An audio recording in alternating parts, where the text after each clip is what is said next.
ہمیں خوشی ملے نا تو ہم راضی ہوتے ہیں، ہمیں کوئی زندگی میں کوئی تکلیف ملے، آزمائش آئے تو ہم ناراض ہو جاتے ہیں، ہم شکوہ کرنے والے لوگ ہیں اور شکایت کرتے ہیں کہ یا اللہ غریباں واسطے دکھ نے سارے۔ تو راضی بر رضا کا جذبہ ہمیں کربلا سے یہ پیغام ملتا ہے کہ زندگی میں کبھی کوئی امتحان آ جائے نا چھوٹا موٹا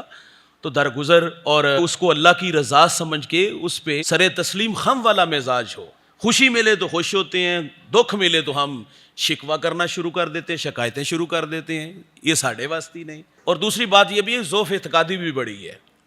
کو اللہ کی طرف سے امتحان آ جائے تو ہم یہ تویز گنڈوں والوں کے پاس چلے جاتے ہیں اور شارٹ کٹ تلاش کرتے ہیں کہ شاید 500,000 دینے سے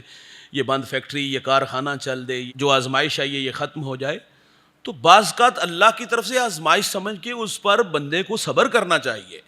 ہمارے سامنے واقع کربلا ہے، اس موقع پر حسین ابن علی کے خاندان کے ساتھ مخالفین کی طرف سے جو تکلیفیں آئیں، دکھ آئے،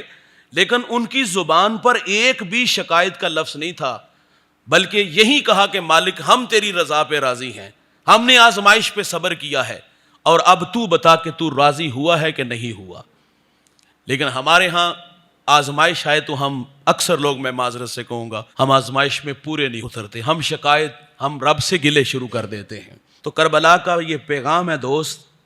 کہ امتحان آئے تو اللہ کی طرف سے سمجھو، تکلیف آئے اللہ کی طرف سے سمجھو۔ اور ویسے بھی آپ دیکھ لیجئے انسان کی زندگی میں دکھ ہے بھی زیادہ۔ جب آدم علیہ السلام کا خمیر گوندا گیا نا تو اس کو کھلی فضا میں رکھا گیا، اس پر 40 دن بارش برسی، 39 دن غموں کی تھی اور 1 دن خوشی کی تھی۔ انسان کی زندگی میں بھائی دکھ زیادہ ہیں، اور دکھ ہوتے بھی دائمی ہیں، ابدی ہوتے ہیں،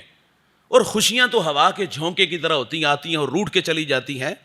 تو زندگی میں انسان کے امتحان زیادہ ہے، اور امتحان پہ صبر کرنے والوں کے لیے اجر ہے، اور جو واویلا کرتے ہیں اور اس پر شور مچاتے ہیں اور اس پر شکوہ کرتے ہیں، رب سے گلے کرتے ہیں، ان کے لیے اجر آخرت میں نہ دنیا میں کوئی نہیں ہے۔ تو ہمیں کربلا سے پہلا سبق یہ ملتا ہے تسلیم و رضا کا۔